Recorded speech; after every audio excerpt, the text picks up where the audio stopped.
はい、こんにちは。ゲーム翻訳おじさんです。今日はですね、2023年に発売されたスクエアエニックスのですね、パラノマサイトファイル23本所七不思議というゲームがあるんですけれども、こちらですね、日本ゲーム大賞というので優秀賞を受賞しましてですね、自分もプレイしたんですけれども、非常に楽しめた作品です。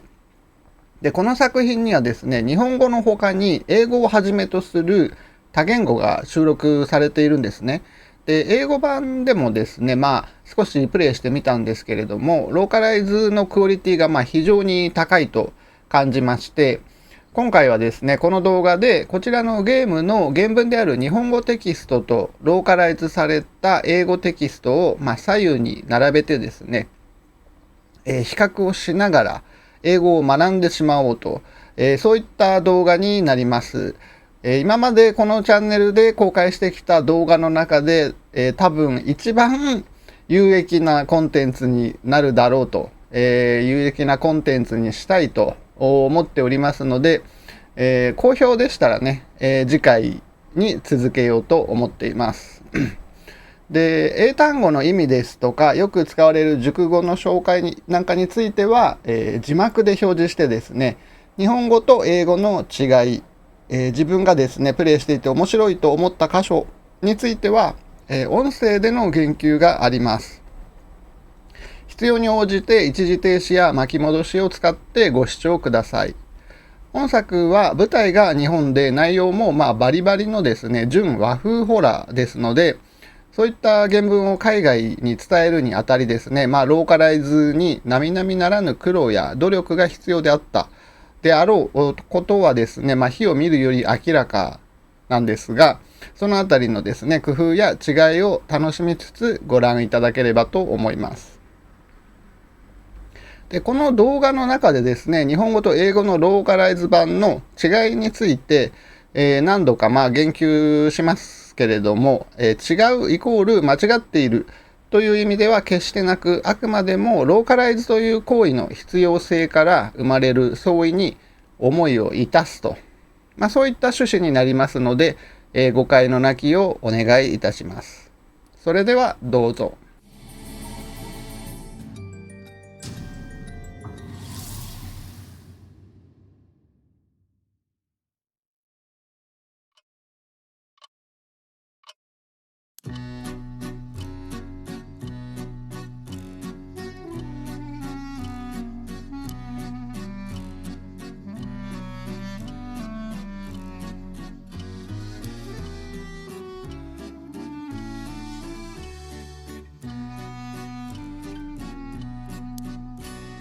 まず案内人というキャラクターが出てきますが、日本語では非常に丁寧な、ある意味バカ丁寧と言っていいほどの口調で話していることに気づくかと思います。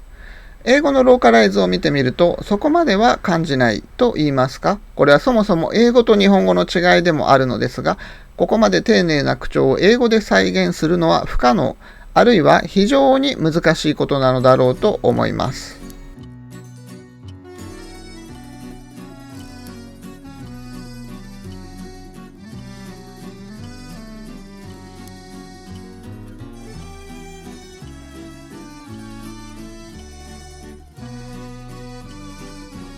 案内人がストーリーテラー、語り部と訳されているのも興味深いポイントです。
ここで注目してほしいのが、日本語ではあなた様と呼び続けるのも堅苦しいと言っているのに対し、英語ではあなたの名前を知らないまま話を続けるのも奇妙な感じがすると言っていることです。先ほど言った通り、日本語の案内人は非常に丁寧な口調で、最初からあなた様と呼んでいるのに対し、英語ではずっと You と呼んでいます。そういった表現の違いが、ここでは原文と若干違う翻訳となって現れています。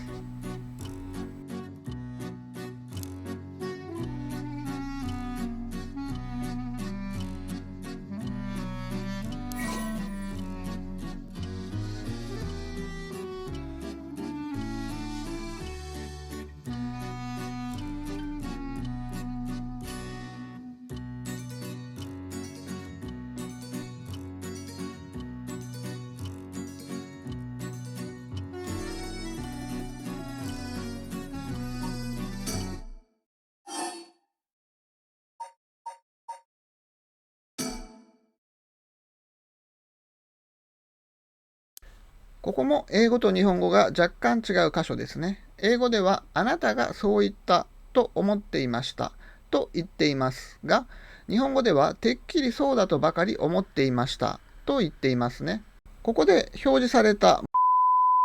というのは僕の Steam のアカウント名なのですが、このゲームは非常にメタ的な要素がありまして、日本語の表現をかなり深読みすると、この案内人が何らかのある意味では不正な手段を使ってプレイヤーの Steam アカウントを盗み見たというような印象を受けなくもないのですが、英語では聞き間違いをしたというくらいのさらっとした表現になっている、そのような印象を受けます。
ここで反言語、玉呼ばいと日本人でもどういったものかよくわからないようなものが並んでいますが、英語ではおそらく玉呼ばいの方は省略されていると思われます。ちなみに反言語というのは女神転生などでよく目にしますが、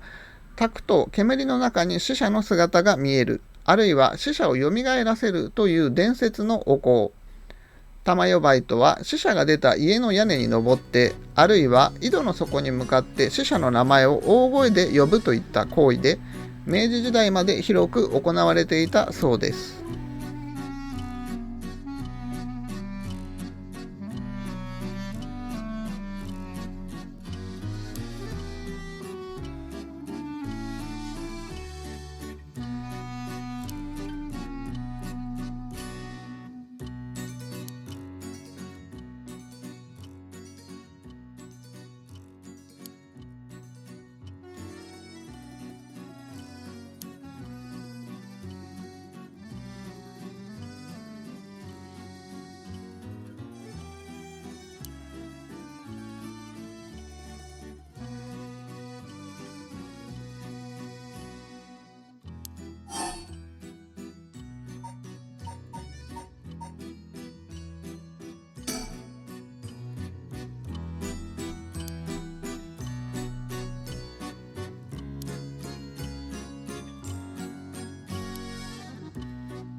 ここで面白いのは、英語では正吾沖家 is one of them と現在形で言っているのに対し、日本語では沖家正吾もまたその一人でございましたと過去形で言っているという点です。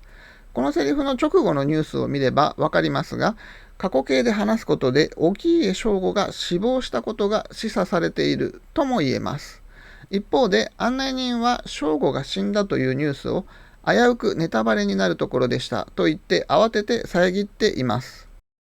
一人でございましたと過去形で話すことで、日本語では案内人が無意識のうちにうっかりネタバレをしてしまっているとも考えられるわけで、英語版ではそれを回避しようとしたのかもしれません。いずれにしろ、英語が現在形になっている理由は自分にはわからなかったのですが、こうした違いについてあれこれ考えるのも面白いですね。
はい、今回の動画はここまでになります。好評でしたら続きます。いいねで応援よろしくお願いします。